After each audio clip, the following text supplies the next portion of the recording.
Acho que para muitos de nós que vivemos, Pepe, fora dos Estados Unidos, precisamos entender que realmente não há diferença entre o governo Trump e o establishment norte-americano quando se trata de política externa.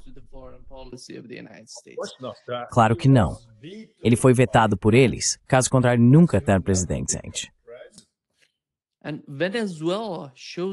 E a Venezuela nos mostra isso, porque você vê a política de Donald Trump na Venezuela, e o Prêmio Nobel da Paz, bem, esse não está nas mãos do governo Trump. Na verdade, eles odeiam o Trump. Mas você vê o resultado. Esses fatores chegando à Venezuela, o resultado é o mesmo que o establishment quer.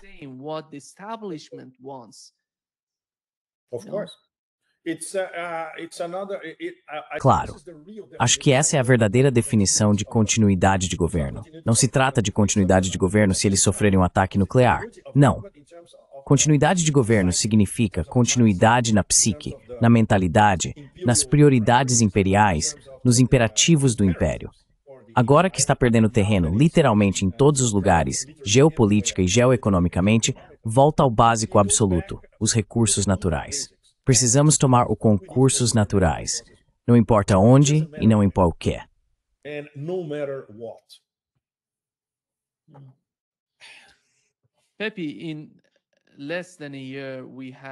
Pepe, em menos de um ano, vimos a Rússia revelar 4 sistemas de armas nucleares de próxima geração. Você sabe, o Avangard, que não é nuclear em si, mas pode ser equipado com ogivas nucleares. E temos o Poseidon, o Burevestnik e outros. Quando você observa o que está acontecendo com a Rússia, tudo isso se trata de quê? Você acha que o que está acontecendo agora é que o Oriente, digamos assim, Rússia, China e o Sul global, está mostrando que é o fim da superioridade militar ocidental ao apresentar esse tipo de armamento? Ou você acha que é apenas o começo de uma nova corrida armamentista? Para onde estamos indo?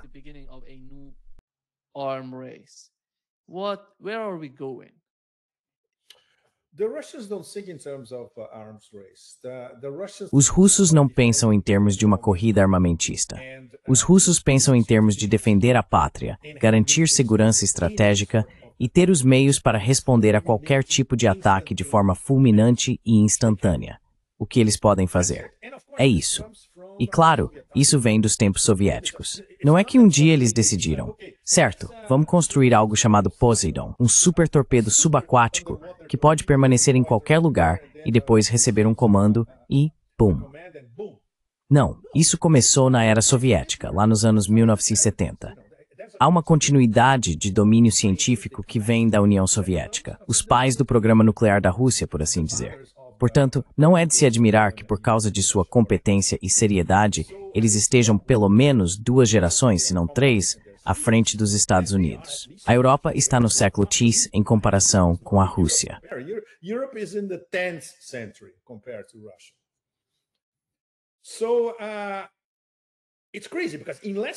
É uma loucura, porque em menos de um ano, eles podem anunciar que o Oreshnik foi testado no campo de batalha. Eles podem testar o Burevestnik.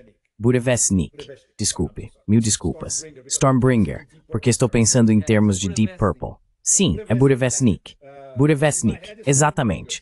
Mas na minha cabeça é Stormbringer, porque esse é o título do álbum do Deep Purple, que provavelmente inspirou muitos cientistas soviéticos. O Deep Purple sempre foi imensamente popular na União Soviética e na Rússia, testado com sucesso. Poseidon, uau! E Putin disse, veja, quando testamos o Burevestnik e o Poseidon, havia alguns navios da OTAN rondando por perto, então queríamos que eles vissem. E não é de se admirar que haja um silêncio total e retumbante vindo do pessoal da OTAN. Não é o meu sotaque. Eles nem sabem o que é isso. Então é realmente algo de outro mundo.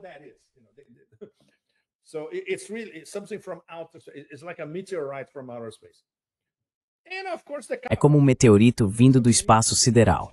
E claro, os submarinos nucleares de Khabarovsk podem transportar, os números variam, mas pelo menos 6 Poseidons. Tudo isso em menos de um ano. E Putin disse, vejam, isso é apenas o começo. Há muito mais por vir, o desenvolvimento do Burevestnik, a construção de uma frota de Burevestniks, o Sarmat, o que quiserem. Então isso é uma demonstração ostensiva de força? Não. É a Rússia fazendo o que precisa fazer para proteger a Rússia, as terras russas. E claro, isso deve ser interpretado por adversários e inimigos como "não mexam com o urso". Vocês não têm ideia. Na verdade, nem verão o que os atingiu. Não sobreviverão a isso, aliás. E claro, ainda teremos aquele bando de imbecis dizendo que os russos estão blefando.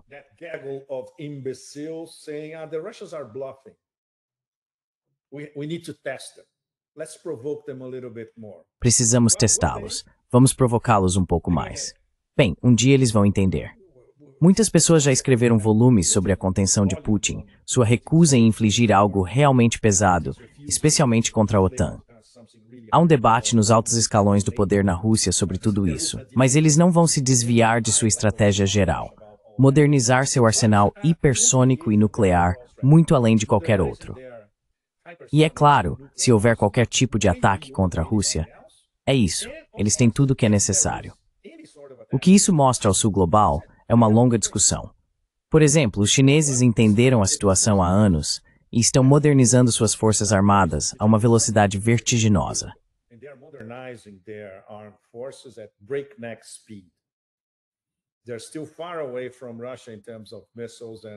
Eles ainda estão muito atrás da Rússia em termos de mísseis, hipersônicos, capacidades nucleares e assim por diante. Mas eles têm o que é necessário para chegar, pelo menos perto da Rússia, em questão de anos, sabe? E o sul global, como um todo, olha para a Rússia e pensa: uau, ok, se algo acontecer, talvez possamos contar com a Rússia para nos proteger de ataques diretos. Isso abre outra caixa de Pandora, porque na verdade não sabemos. Por exemplo, um verdadeiro teste de até onde a Rússia iria seria um ataque direto à Venezuela. Ainda não sabemos como a Rússia reagiria. Há um acordo estratégico entre Caracas e Moscou. Moscou já enviou muito equipamento para Caracas e continuará enviando mais, assim como Moscou enviou muitas coisas muito interessantes para Teherã. E os chineses fizeram a mesma coisa.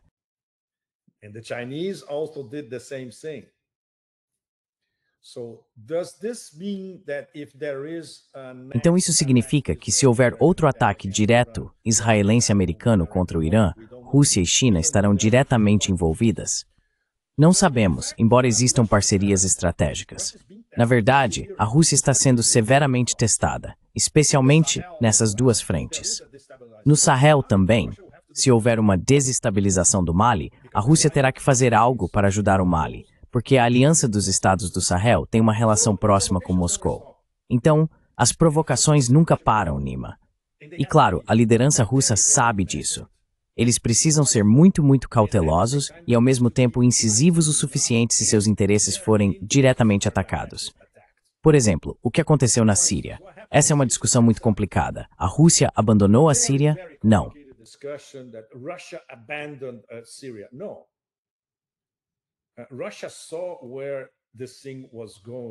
A Rússia percebeu para onde aquilo estava indo, de Idlibistão a Alepo, no norte da Síria.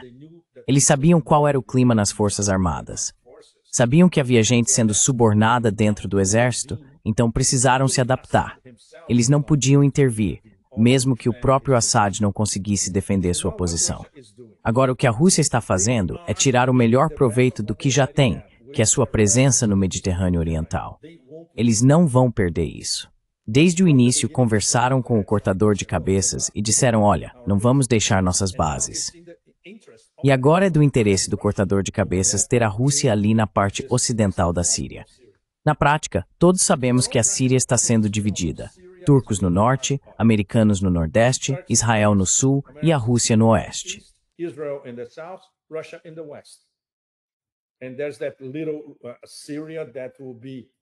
E há aquela pequena Síria que será administrada pelo decapitador e seus colegas de Idlibistão. Não sabemos por quanto tempo isso vai durar, se será afetado, provavelmente não. Mas do ponto de vista estratégico russo, estamos no Mediterrâneo Oriental e não vamos sair. Funciona para eles. Certo, eu entendo a crítica, entendo a frustração das pessoas que vêm defendendo a Síria há mais de 10 anos. Mas não é assim que a política real funciona. Este é o mundo real. E claro, a Rússia está de olho. O Mediterrâneo Oriental é muito importante para a Rússia, não apenas agora, mas no futuro previsível. E claro, se a Turquia está na Síria, a Rússia também precisa estar na Síria. Não há dúvida quanto a isso. Russia has also to be easier. There's no question about that.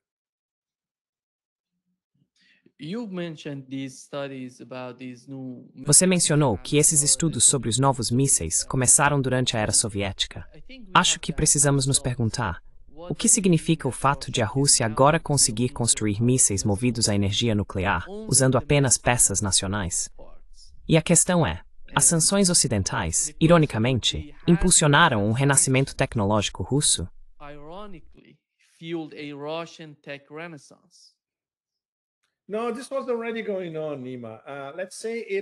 Não, isso já estava acontecendo, Nima.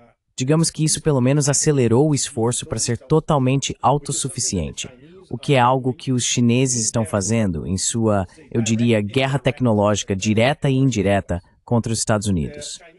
O objetivo chinês a longo prazo é o mesmo da Rússia: ser totalmente autossuficiente. Aquele jato de passageiros russo é 100% russo. Eles não precisam de nada da Boeing, da Airbus ou de quem quer que seja.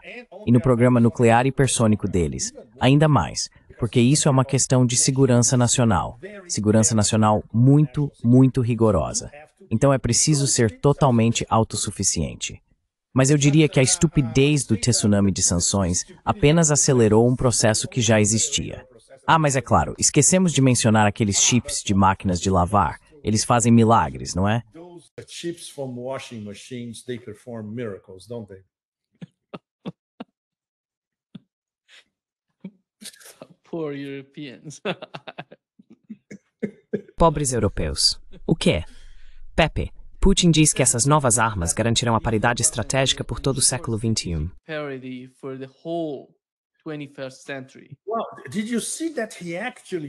Bem, você viu que ele realmente disse o século XXI inteiro? Isso significa que os cientistas disseram a ele: olha, estamos tão à frente dos americanos e de todo o resto, e vamos manter o mesmo ritmo. Estaremos sempre, pelo menos 2, se não 3, gerações à frente de qualquer outro pelo resto do século. Ele está basicamente citando seus cientistas.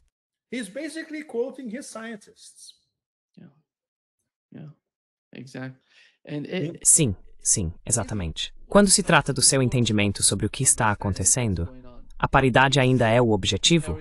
Ou agora se trata de dissuasão por meio da imprevisibilidade?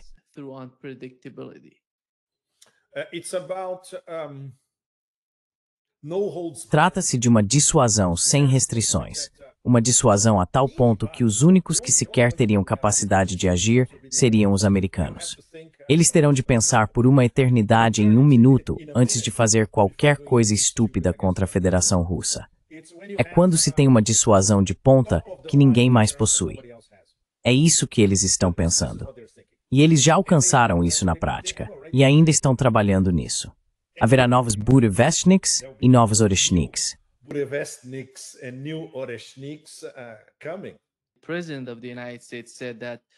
O presidente dos Estados Unidos disse durante sua entrevista no Fox 60 Minutes que a Rússia e a China estão testando bombas nucleares, algum tipo de testes nucleares que eles estão realizando.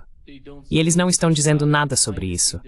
Nos bastidores, estão fazendo isso secretamente. Na mesma entrevista, mostraram o comandante que o havia informado. Ele sabia o que estava acontecendo com a Rússia e a China em relação aos testes nucleares.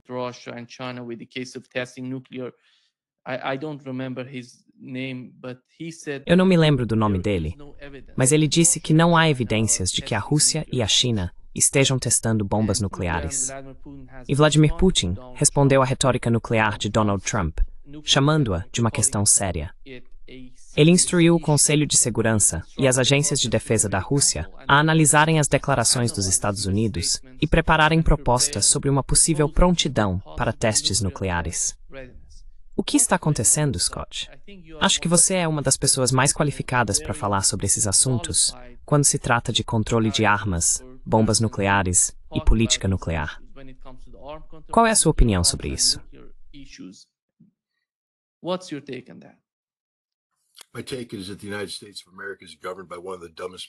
Minha opinião é que os Estados Unidos da América são governados por um dos homens mais ignorantes do mundo, alguém que não entende o poder das palavras. Antes de falar sobre assuntos como este, ele provavelmente deveria se informar melhor. Este é um homem que foi informado de que os russos haviam realizado 2 testes nucleares.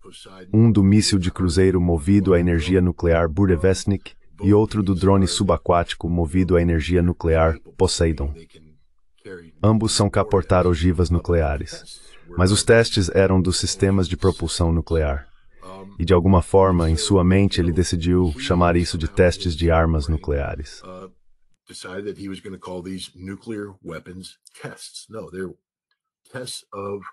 Não, são testes de veículos de entrega nuclear que, por acaso, são movidos a energia nuclear.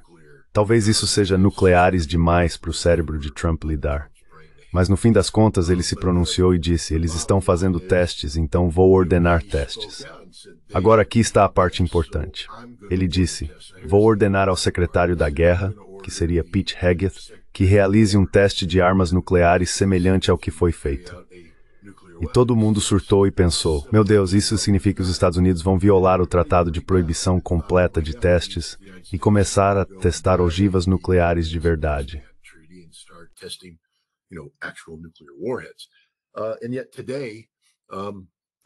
E ainda assim, hoje o secretário da guerra cumpriu suas instruções. Eles testaram o míssil Minuteman III sem ogiva. Testaram um sistema de lançamento muito semelhante aos testes que já foram feitos. Mas veja, fazemos isso o tempo todo. Este não é o primeiro teste de Minuteman III deste ano. Já testamos toda uma variedade de sistemas de lançamento Trident D5. E isso não deveria surpreender ninguém. Não deveria deixar ninguém nervoso. Aí ele se vira e diz coisas como, sabemos que os russos estão testando em segredo. Sabemos que os chineses estão testando em segredo. Bem, o segredo é sobre os testes dos mísseis deles. É claro que são secretos.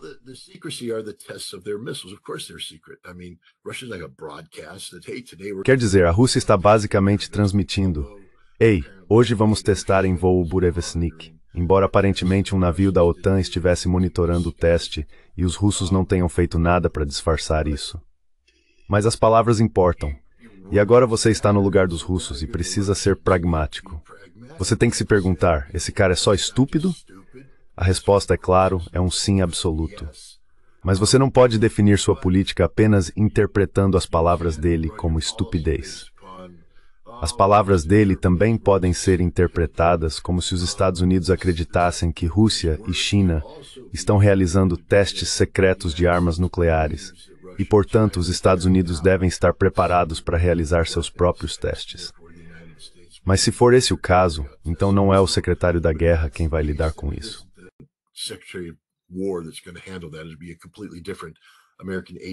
Seria uma agência americana completamente diferente a responsável pela manutenção das armas nucleares, o Departamento de Energia. E não há evidências de que estejamos nos preparando para realizar um teste nuclear.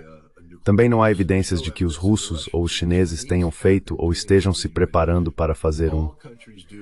Todos os países realizam o que são conhecidos como testes subcríticos. Ou seja, testamos o modelo do dispositivo nuclear de uma forma que examina tudo, exceto o evento real de fissão. Não ocorre o evento de fissão. Depois, extrapolamos a partir dos dados se a arma funcionaria ou não, e assim por diante. Todos fazem isso, e está em conformidade com o Tratado de Proibição Completa de Testes Nucleares. Mas agora os russos estão ouvindo as palavras do presidente.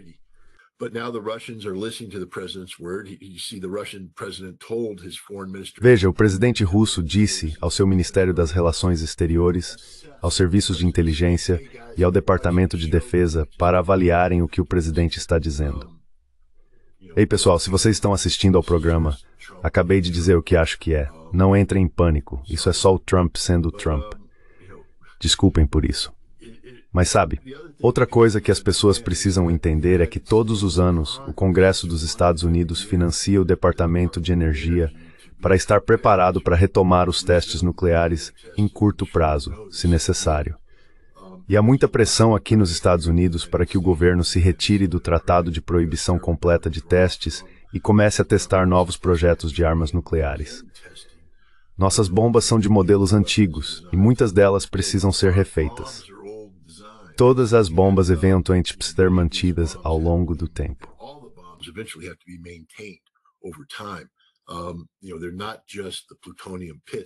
Sabe, Não se trata apenas dos núcleos de plutônio, que precisam ser retrabalhados e atualizados ao longo do tempo.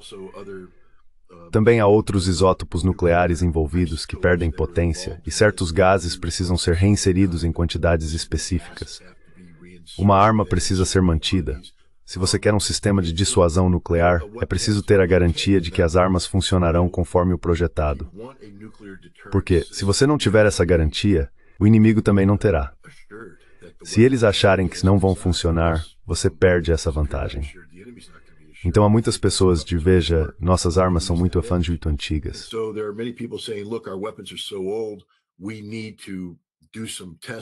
Precisamos fazer alguns testes limitados, apenas para confirmar que o que estamos fazendo funciona. As armas funcionaram conforme o projetado. Talvez tenhamos algumas novas armas que gostaríamos de testar. Você sabe, a ogiva nuclear de baixo rendimento W76-2. Gostaríamos de testá-la para confirmar que funciona conforme anunciado. Mas até agora, o tratado se manteve. Nosso compromisso de não realizar testes nucleares continua, e acredito que continua até hoje. Não acredito que o presidente tenha dado qualquer orientação a alguém envolvido em testes reais de armas nucleares para começar a se preparar para um teste. Ele simplesmente, porque é mais burro que uma porta, usa palavras que têm significados que ele não pretende transmitir. É isso que eu acho que está acontecendo aqui.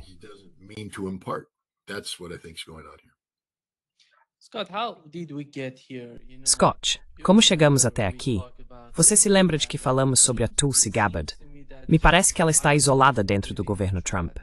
Ninguém se importa com o que ela está dizendo, seja sobre uma questão interna ou externa. O que é isso, na sua opinião?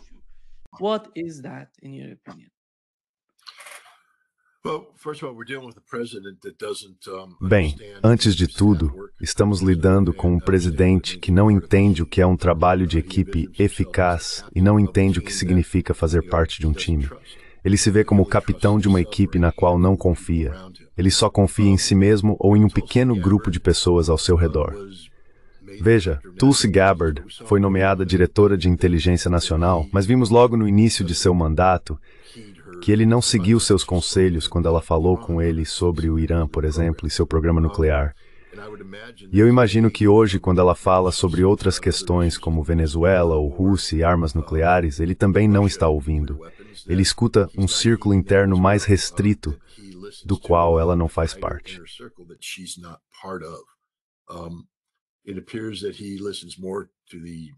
Parece que ele ouve mais o diretor da CIA, que está mais alinhado politicamente com Trump. Ele ouve mais o Marco Rubio, que eu simplesmente não entendo, porque Rubio o odeia com paixão e o despreza. E mesmo assim ele deu poder a Rubio, não apenas como secretário de Estado, mas também como assessor de segurança nacional, o que significa que Rubio comanda todas essas questões de política. Ele ouve, sabe, Sebastian Gorka. Ele ouve, sabe, Keith Kellogg. A pessoa a quem ele deveria estar ao Steca ouvindo é aquela que, por lei, tem autoridade para falar com ele.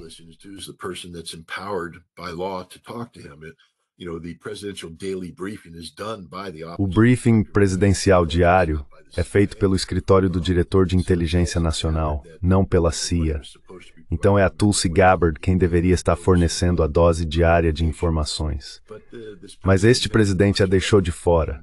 Ela tem uma função específica e politizada a cumprir, que é voltar e, você sabe, focar no escândalo do Russiagate de 2016, e ela está fazendo esse trabalho muito bem.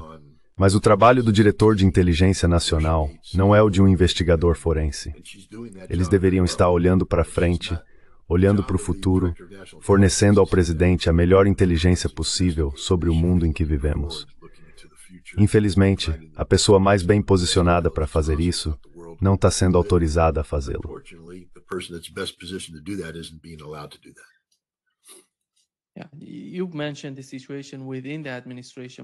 Você mencionou a situação dentro do governo, mas fora do governo, ele também está atacando Rand Paul, um dos poucos republicanos que o defenderam durante o Russiagate. E agora ele se sente de alguma forma ameaçado pelo que Rand Paul está dizendo. Isso é um problema sério com Donald Trump. Como você vê isso? Como você vê essas pessoas que estão, de certa forma, atacando Trump? Thomas Massie, Rand Paul, as pessoas que não concordam com ele em alguns assuntos. Não totalmente. Mas ele não é paciente na maneira como os trata, na forma como lida com eles.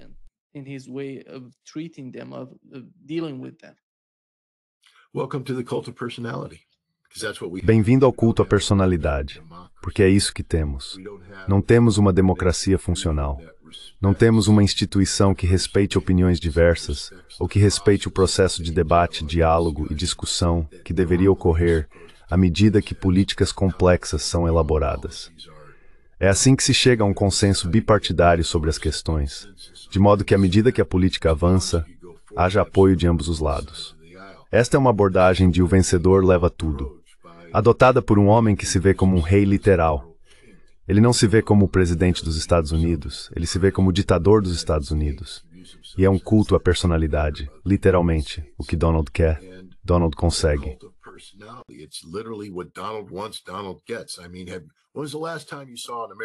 Quer dizer, quando foi a última vez que você viu um presidente americano reunir pessoas, pedir que estendessem as mãos como se ele fosse o canal para Deus, orando a Deus através dele?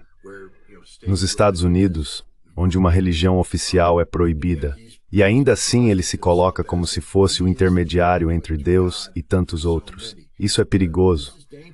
Quero dizer, isso é realmente perigoso. É disfuncional em termos de democracia real. É disfuncional em relação a como esta república constitucional foi concebida para funcionar.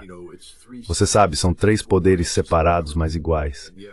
E, no entanto, o que Donald Trump está fazendo é intimidar tanto o judiciário quanto o legislativo para que se alinhem. Ele mesmo disse que se as pessoas forem contra ele, ele vai arruiná-las.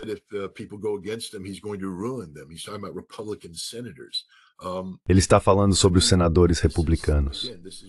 Quero dizer, mais uma vez, vivemos tempos muito perigosos, porque somos governados por um homem que parece não reconhecer os limites constitucionais e que parece disposto a usar todo o poder que de fato lhe cabe da maneira que achar conveniente.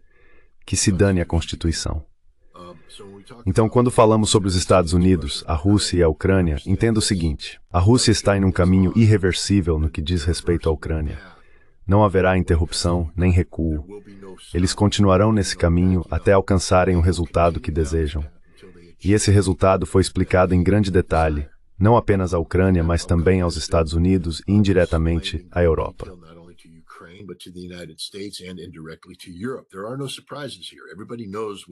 Não há surpresas aqui. Todo mundo sabe o que a Rússia espera que aconteça antes que se possa falar em cessar as hostilidades, um cessar-fogo, etc.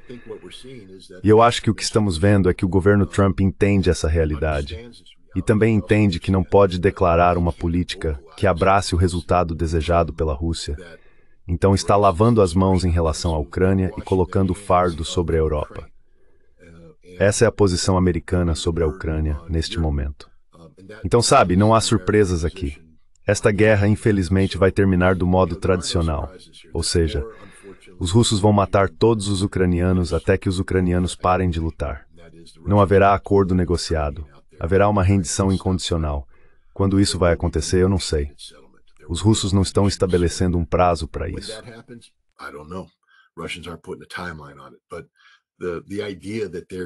Mas a ideia de que esta guerra pode parar e haverá uma paz negociada, isso está fora de questão.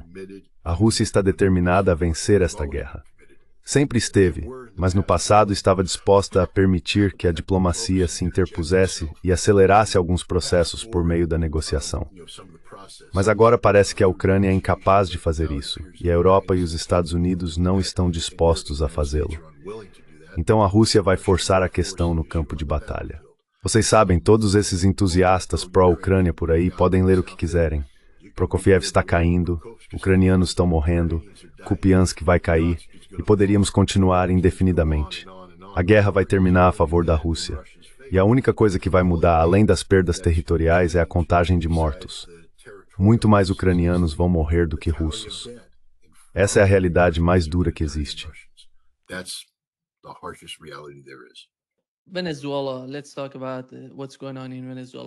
Venezuela. Vamos falar sobre o que está acontecendo lá. Você acha que toda vez que Donald Trump diz nada vai acontecer, não vamos atacar a Venezuela, isso na verdade significa que estamos nos aproximando de um ataque dos Estados Unidos à Venezuela? Porque foi o mesmo caso com o Irã. toda vez que ele dizia, não, não vamos, estamos negociando, estamos avançando com o Irã.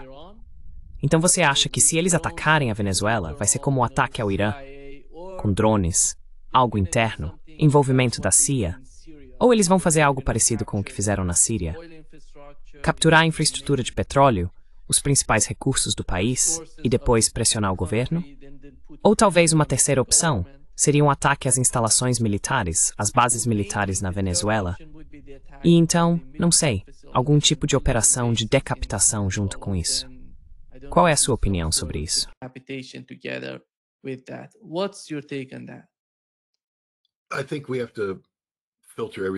Acho que precisamos filtrar tudo pela realidade da política interna americana. Os republicanos levaram uma surra nessas eleições recentes, e os republicanos, o MAGA, precisam parar e se perguntar o que aconteceu e por que isso aconteceu. O que não estamos fazendo direito em termos de comunicação? Parece-me que o pior curso de ação possível seria envolver os Estados Unidos em uma guerra terrestre na Venezuela, que se arraste e traga sacos de corpos de volta para casa. Não há nenhum cenário que possa ser implementado hoje que resolva completamente o problema venezuelano antes das eleições de meio de mandato.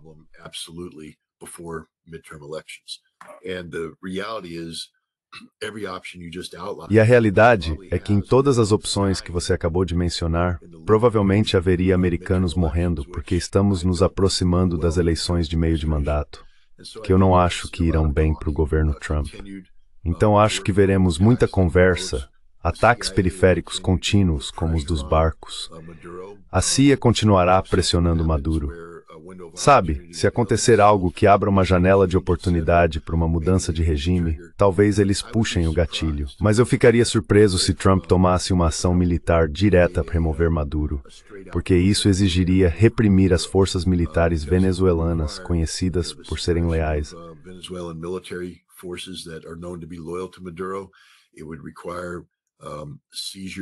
Isso exigiria a tomada de infraestrutura crítica, incluindo campos de petróleo, e exigiria a eliminação física de Maduro, seja matando-o ou capturando-o. Essa é a realidade. E essas ações exigiriam muitas tropas e quase certamente uma presença de longo prazo em solo venezuelano, em uma nação onde há um potencial real de resistência abertamente hostil. Para um presidente que se elegeu com uma plataforma de paz, é difícil imaginar que ele tentaria vencer as eleições de meio de mandato vendendo uma guerra opcional na Venezuela ao povo americano.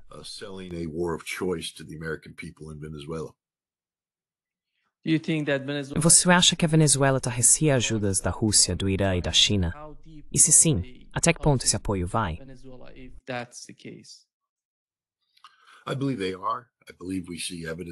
Acredito que sim. Acho que vemos evidências disso. Eu não sei. Sabe, ouvimos algumas pessoas na Duma russa falando sobre o Iskander indo para a Venezuela.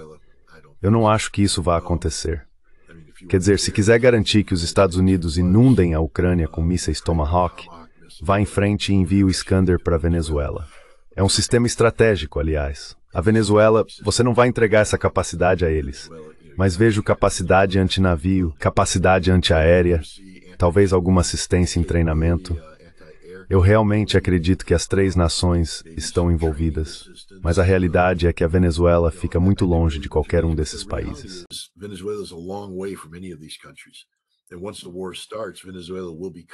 E uma vez que a guerra começar, a Venezuela será isolada. Então vocês não vão conseguir manter uma linha de suprimento ativa, trazendo armas e afins. A melhor aposta para essas pessoas talvez seja reforçar as defesas da Venezuela, onde houver deficiências, mas buscar uma solução não violenta, usar a diplomacia a seu favor. E veja, há uma oportunidade agora por causa da realidade da política interna americana. De novo, não posso garantir o que Donald Trump vai fazer. Talvez ele acorde amanhã e diga lancem os barcos.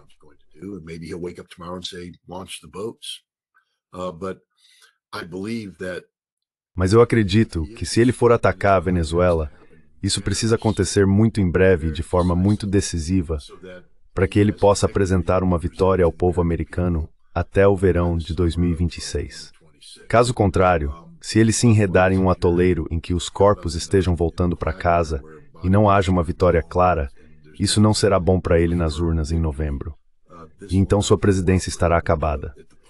Sim, ele ainda terá mais 2 anos, mas estará enfrentando um processo de impeachment de um Congresso controlado pelos democratas. Portanto, acho que é preciso levar em conta a política interna em qualquer discussão sobre um possível conflito com a Venezuela.